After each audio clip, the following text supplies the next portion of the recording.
travel here, someone may say to you, Allah Nikayaban, which means may God protect you. This is Pakistan. And I'm going on a 5,000-kilometre adventure that starts here at the southern port city of Karachi. I'll be travelling through a country that's very much part of me, but one that I've never seen before. I was born into a Muslim family in Britain. My parents had migrated from Kashmir in the 60s, and I grew up in Nottingham, a world away from here. I became a businesswoman and competed on The Apprentice. But this is the challenge of my life.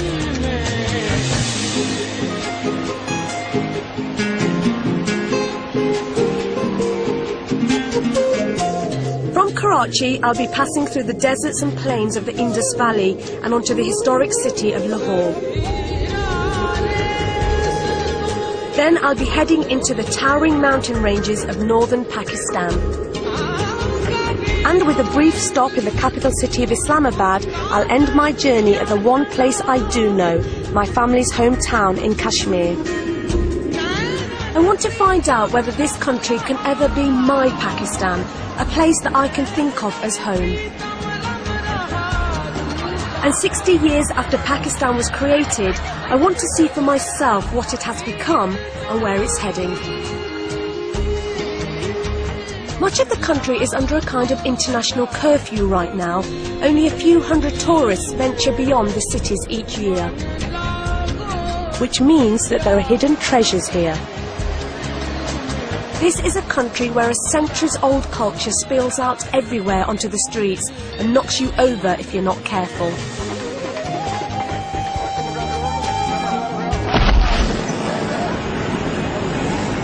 Karachi has grown from a small fishing village in the 18th century to a mega-city of 13 million and rising.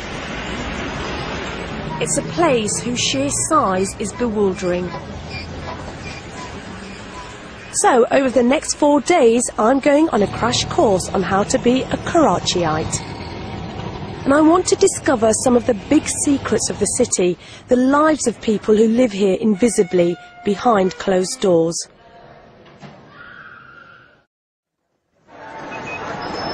Day one just happens to be Prophet Muhammad's birthday, and the streets in the centre of Karachi are completely blocked by a vast rally. From a distance, this all looks quite like a carnival. Crowded, yes, but harmless enough.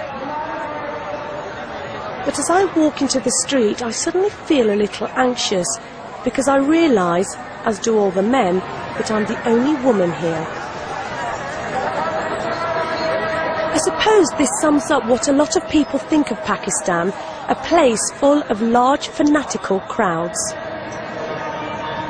Actually, this celebration really is quite harmless, and anyway, not everything in Pakistan is as it seems.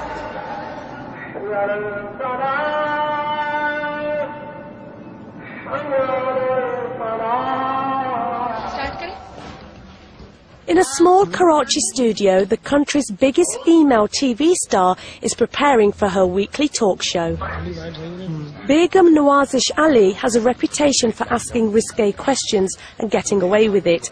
Not that any of her guests seem to mind. My first guest can be best described as the Pradhan Mantri of Pakistan's fashion industry. Today it's one of Pakistan's top fashion designers.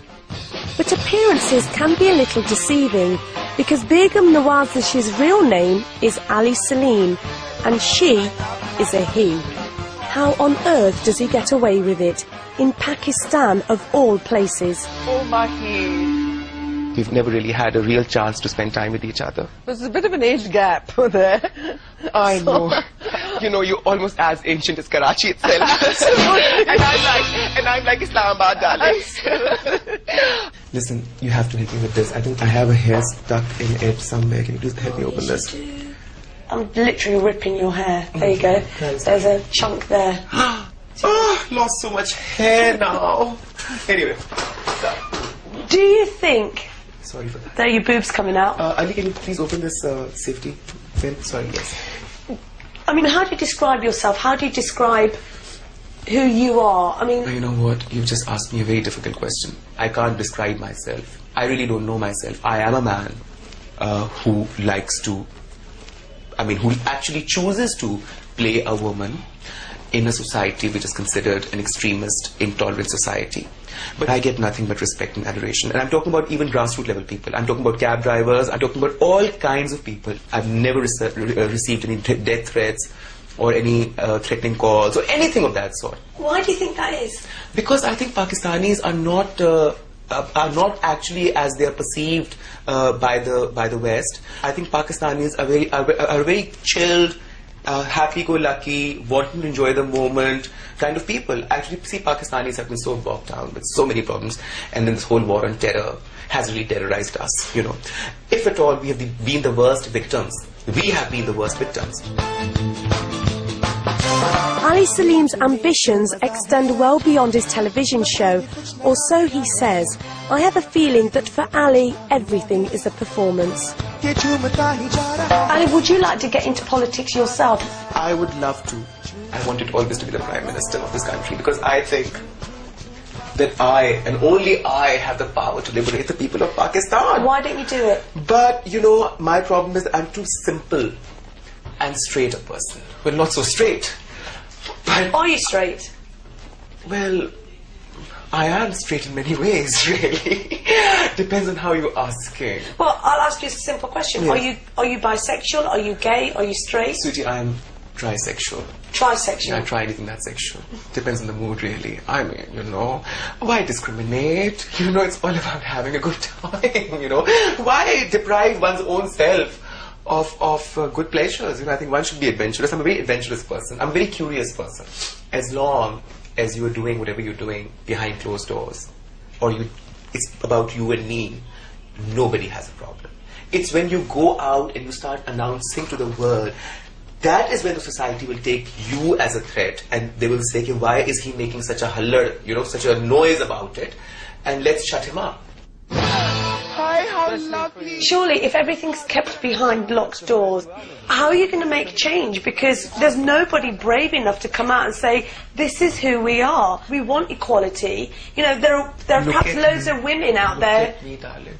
I came out, and you discredited me just like that. You said nobody's brave enough.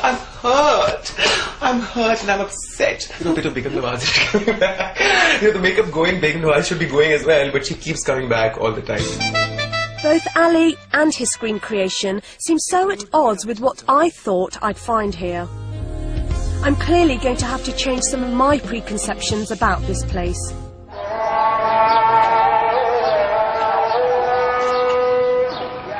Day 2 in Karachi, and I'm at the symbolic heart of Pakistan.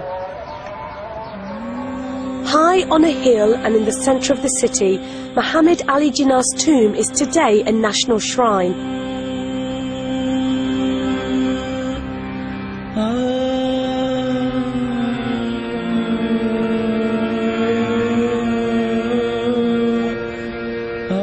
Jinnah was the founding father of Pakistan, and every Pakistani child is taught to refer to him as Qaid-e-Azam, which means great leader. But for all his greatness, Jinnah died with his beloved country barely a year old. What would he have made of these last 60 years? Jinnah was a Democrat. But 32 of those 60 years have been under military dictatorship.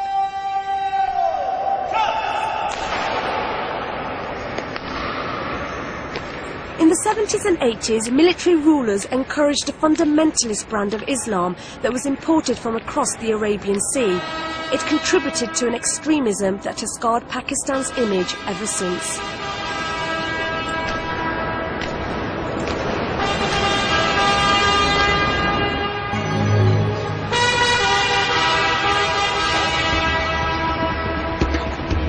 In 1947, as Jinnah's dream of statehood became a reality, one young man arrived in the new country hoping to find a Muslim welfare state.